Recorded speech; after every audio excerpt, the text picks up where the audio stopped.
tempo, caduti fino a 80 cm di neve fresca sulle Dolomiti, disagi per strade chiuse, blackout, situazione più critica sul Neve Galle, in pianura nel Trevigiano, forti piogge, esondazioni di 2 torrenti. Domenica di disagi anche nel Vicentino per vento, grandine e pioggia a Sant'Orso, la croce di una chiesa precipita a terra da 80 metri. Scossa di terremoto sull'altopiano di Asiago, poco prima dell'alba, la terra ha tremato alle 5:10 con una scossa sismica di magnitudo 2.7, l'epicentro vicino a Roana. Indagini in corso per dare un nome ai resti umani trovati vicino a un casolare abbandonato a Marghera, si tratterebbe di un giovane croato morto circa un anno fa, le ferite fanno pensare a una misteriosa caduta dal traliccio vicino.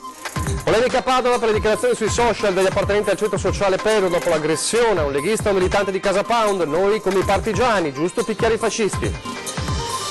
Autonomia del Veneto, il Movimento 5 Stelle prende ancora tempo, il governatore sbotta, il governo si muova, basta buttare il pallone a fondo campo, si deve giocare. Rugby, sabato la storica impresa del Benetton che a Parma ha centrato, prima volta per un'italiana l'accesso ai playoff di Guinness Pro 14, sabato nuova sfida con il Munster. Telespettatori di Antena 3, buongiorno, bentrovati, buon inizio di settimana. Dunque partiamo dal maltempo in questa prima edizione dei nostri telegiornali, il maltempo che sta mettendo nuovamente alla prova la montagna veneta con l'eccezionale nevicata di ieri che sta causando pesanti disagi, strade chiuse e blackout. La situazione più critica è sul Neve Galle, intanto in pianura nel Trevigiano sono stati forti piogge a far temere il peggio con l'esondazione di 2 torrenti. Il primo servizio. Prima la grandinata che ha messo in crisi l'agricoltura costringendo il presidente del Veneto Zaia a firmare il decreto per la dichiarazione dello stato di emergenza. Ora l'eccezionale nevicata che ha causato chiusure, frane e blackout sulla montagna veneta messa nuovamente alla prova.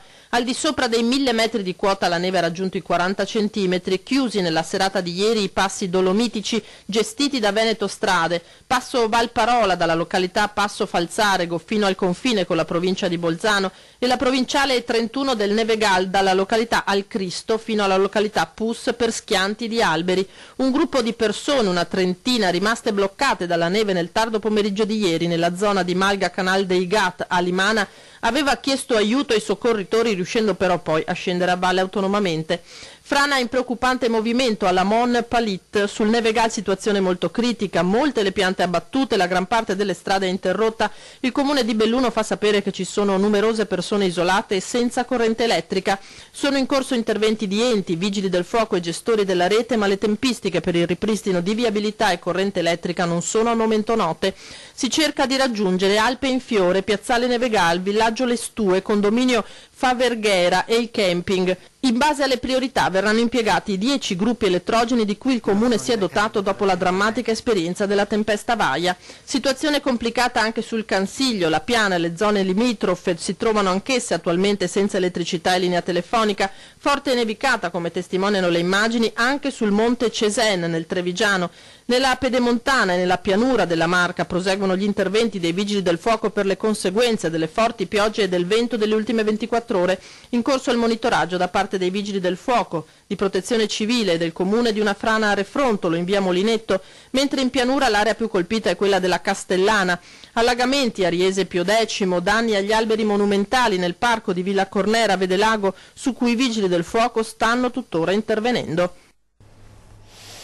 L'aggiornamento sulla neve fresca è di ARPAV, l'ARPAV di Arabba, che parla di 80 cm di neve fresca, sino a 80 cm di neve fresca caduti nelle ultime ore sulle Dolomiti.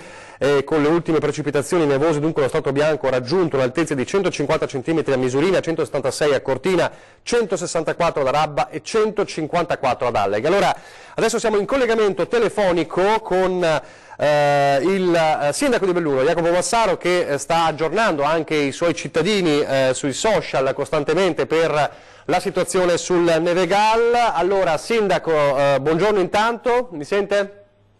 Sì, buongiorno a tutti voi. Buongiorno sindaco, allora ci fa un aggiornamento di quest'ora, delle 12:34 di oggi, della situazione un po' partendo dal Nevegal?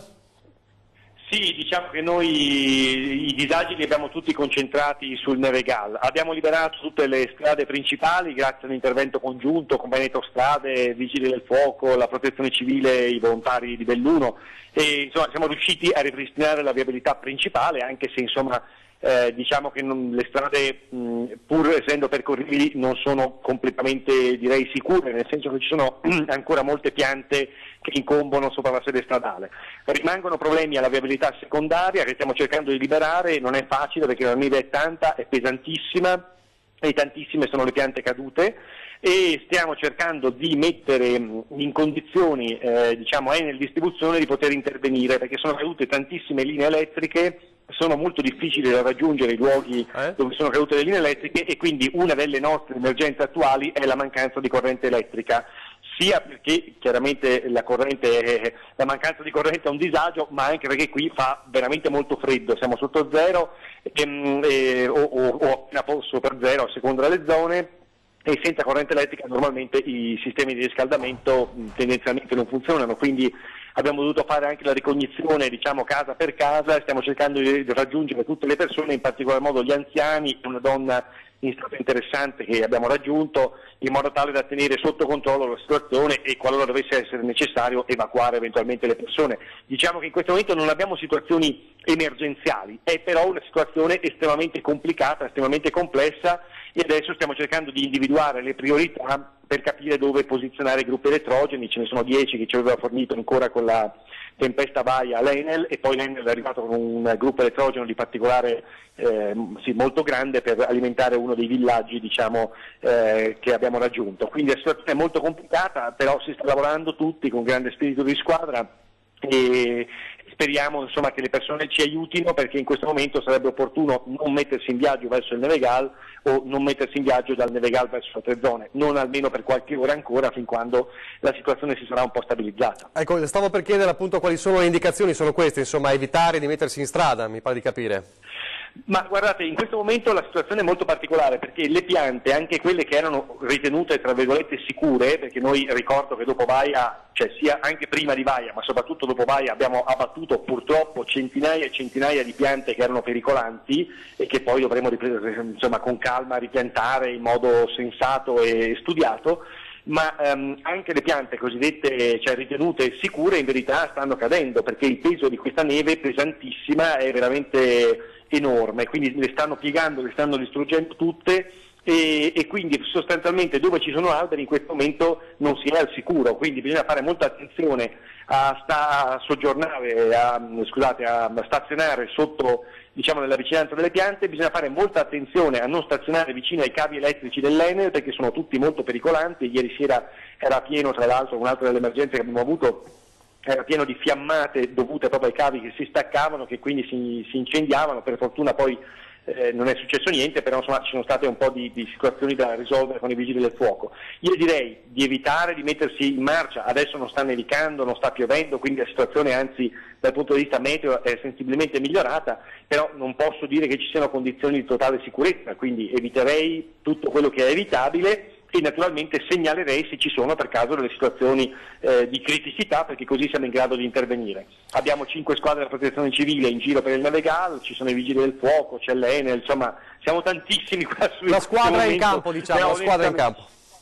La squadra è completamente in campo, ecco, eviterei i rischi inutili, insomma, certo, mettiamola così. Certo. Grazie allora Sindaco Massaro e buon lavoro, ovviamente ci riaggiorneremo poi più tardi nel pomeriggio per fare il punto della situazione verso la sera. Grazie Sindaco. Grazie.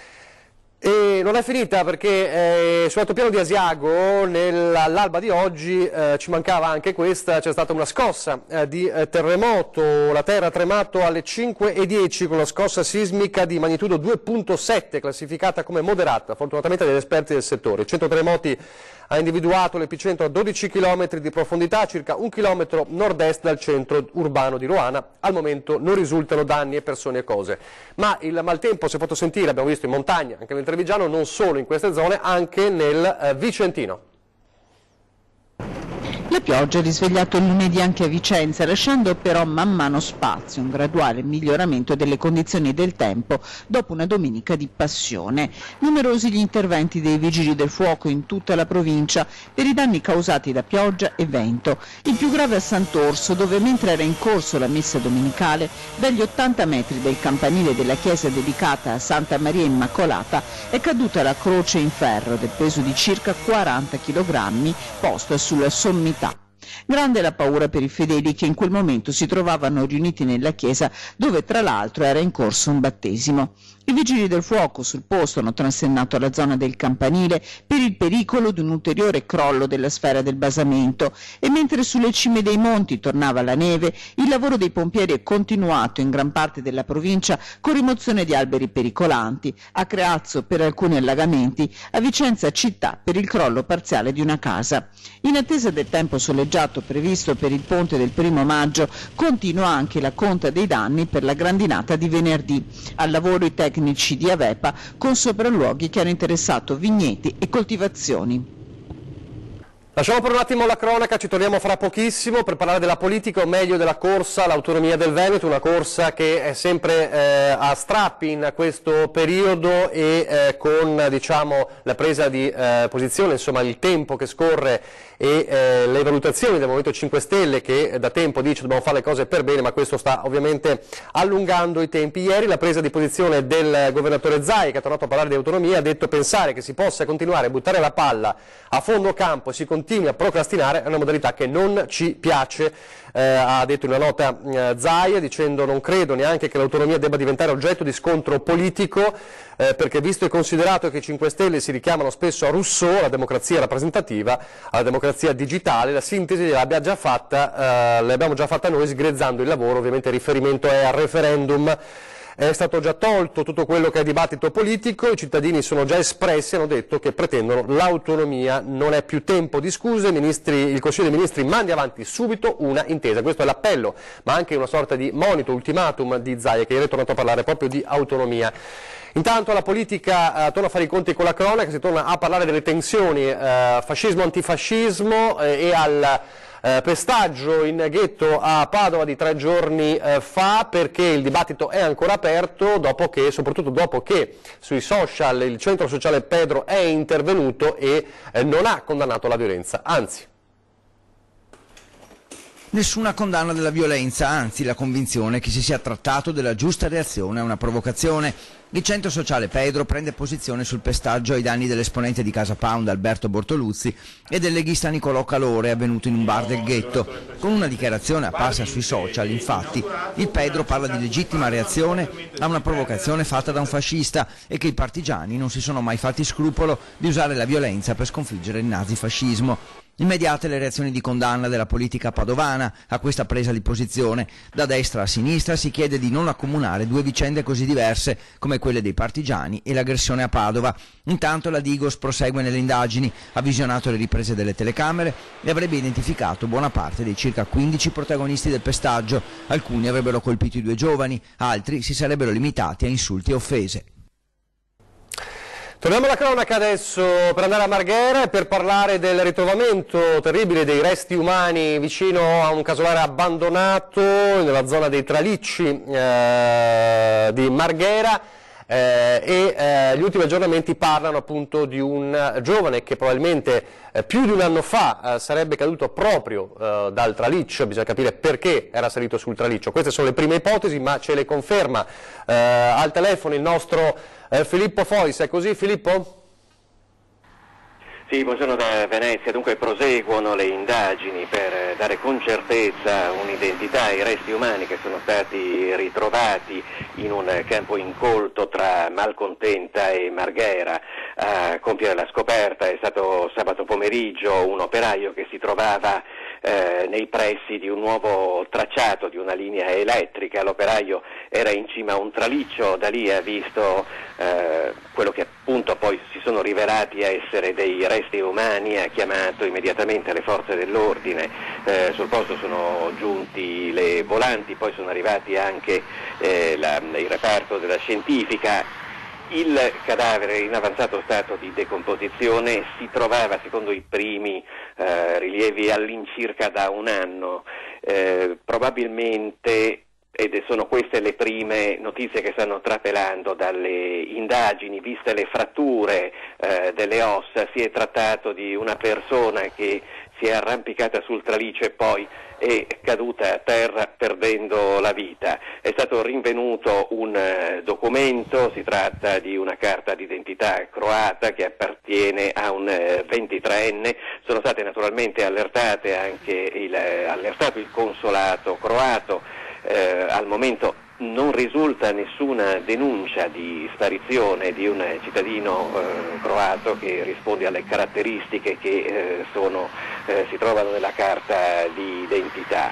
È stata comunque disposta l'autopsia e il cadavere in questo momento si trova a Padova e che potrà offrire ulteriori elementi soprattutto sui motivi della morte di questa persona, sulla quale ancora non si possono fare che ipotesi. Per ora da Venezia è tutto, vi restituisco la linea.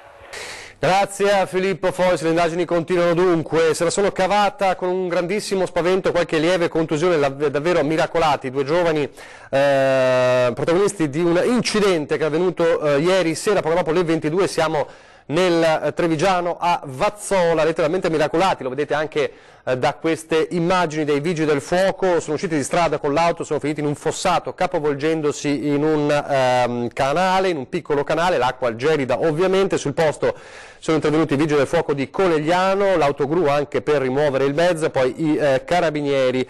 I due ragazzi erano nell'abitacolo, sono usciti da soli dall'abitacolo e non è stato nemmeno necessario ricorrere alle cure del SUEM 118. E adesso pochi istanti di pubblicità.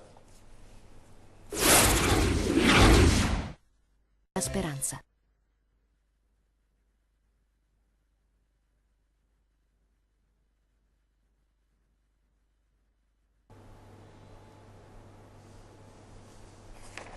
Rieccoci in studio in diretta, ripartiamo dalla cronaca, dal Padovano, un incendio in un supermercato nell'Alta Padovana.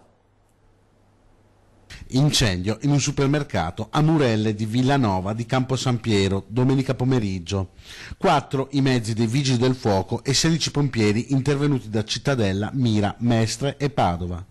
Fortunatamente non ci sono stati feriti. Il fuoco ha danneggiato però tutto il contenuto del negozio, oltre a lesioni alle strutture dell'edificio.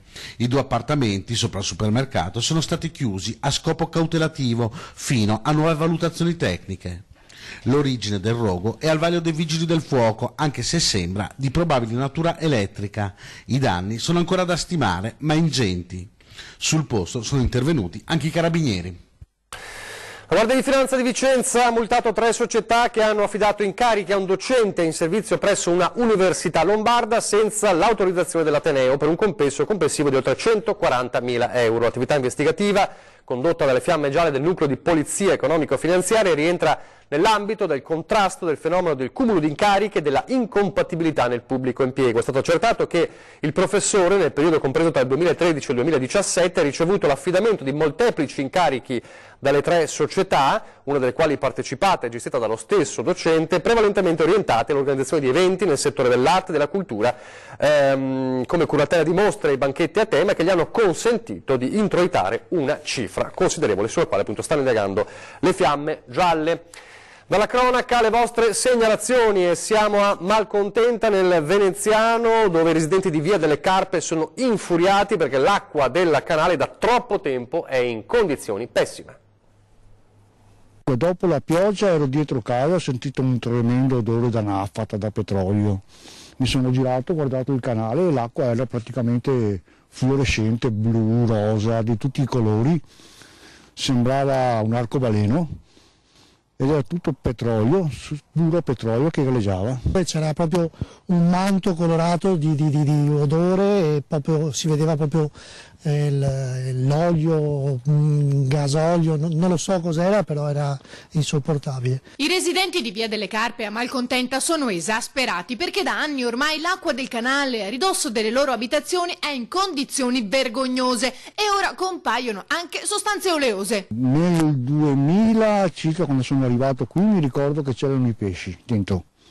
E dopo qualche anno ho cominciato a diventare l'acqua sempre più sporca, sempre più putrida, poi sono morti i pesci e adesso sembra che il petrolio o qualcosa del genere sta sostituendo l'acqua. Sono venuti i vigili perché hanno trovato anatre e pesci tutto morto, una moria enorme anni fa, li ho chiamati, hanno analizzato e poi più saputo niente. Adesso qua l'acqua, come si può vedere, no, acqua, va bene, non c'è più vita, non c'è un pesce, non c'è nulla. Anche stamattina è passato un passerotto galleggiante morto, praticamente se una bestia si avvicina muore. Una volta qua c'era del pesce, c'erano carpe, c'era di qualcosa, adesso non c'è più nessuna forma di vita. Ma l'acqua fetida e sporca non è l'unico problema. In questo periodo è invivibile perché ci sono moscerini, zanzare, c'è di tutto e in casa si fa fatica a vivere, insomma, cioè, è una cosa insostenibile. È una cosa assurda a vivere perché con l'odore di fogna dobbiamo tenere chiuse le finestre e proprio d'estate non è il massimo. Abbiamo anche sollecitato, però colpevoli non ce ne sono mai, ma la fogna c'è e quindi l'acqua è stagna d'estate, anche perché devono annaffiare il prodotto dei campi e quindi la tengono alta perché con le pompe altrimenti non ci arrivano, e alla fine dobbiamo sempre, ogni stagione abbiamo le nostre cose da subire qui con questo fosso. Zanzare a volontà, nessuno passa mai col prodotto a fare trattamento. Adesso lo sport con il rugby e la storica impresa del Benetton che sabato a Parma ha centrato prima volta per un'italiana l'accesso ai playoff di Guinness Pro 14, ma la festa delle ultime ore lascia subito il passo alla determinazione perché c'è già la prossima sfida sabato.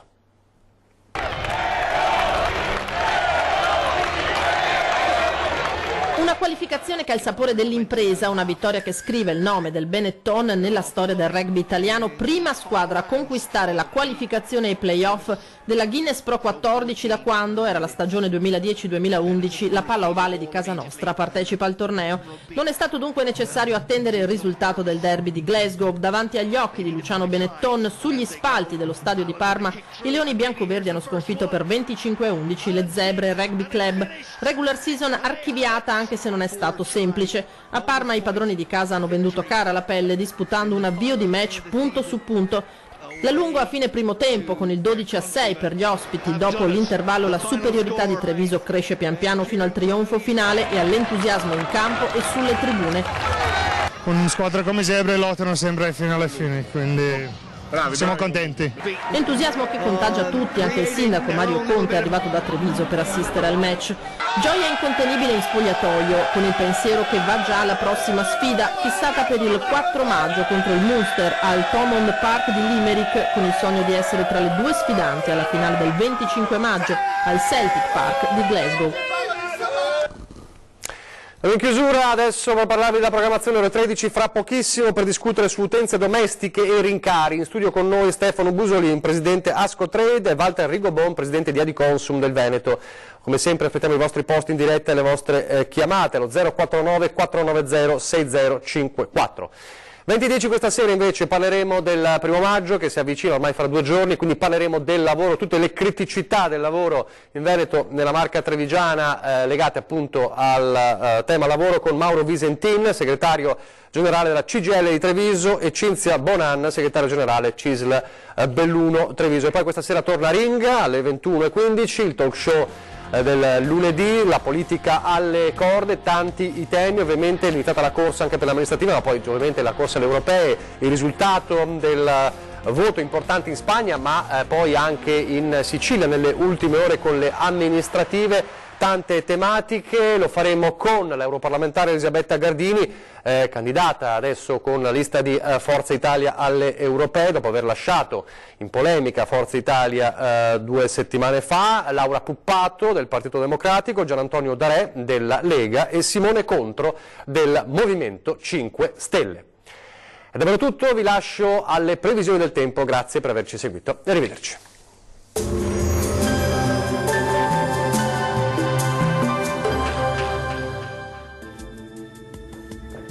Ben ritrovati. bentrovati a un nuovo aggiornamento. Inizio di settimana caratterizzato ancora da un tempo a tratti instabile, ma vediamo nel dettaglio dove sarà maggiore la probabilità di pioggia. Sul Veneto la giornata sarà all'insegna di una maggiore presenza di sole rispetto al weekend, tuttavia sarà possibile qualche veloce temporale pomeridiano sui rilievi in genere. Temperature minime tra 5 e 9 gradi, massime comprese invece tra 12 e 15 gradi. Qualche precipitazione sarà possibile anche sul Friuli Venezia Giulia, a carattere sparso ma piuttosto frequente. Andrà via via migliorando col passare delle ore. Le temperature minime saranno comprese tra 7 e 9 gradi, massime oscillanti invece tra 11 e 12 gradi. Spostiamoci infine sul Trentino Alto Adige, dove sarà ampiamente soleggiato al mattino. Dal pomeriggio invece non si escludono rovesci e temporali che saranno possibili un po' ovunque, ma anche in questo caso saranno in esaurimento entro la serata. Temperature minime sui 6 gradi, massime sui 15 gradi. Bene, questo aggiornamento è giunto al termine, arrivederci.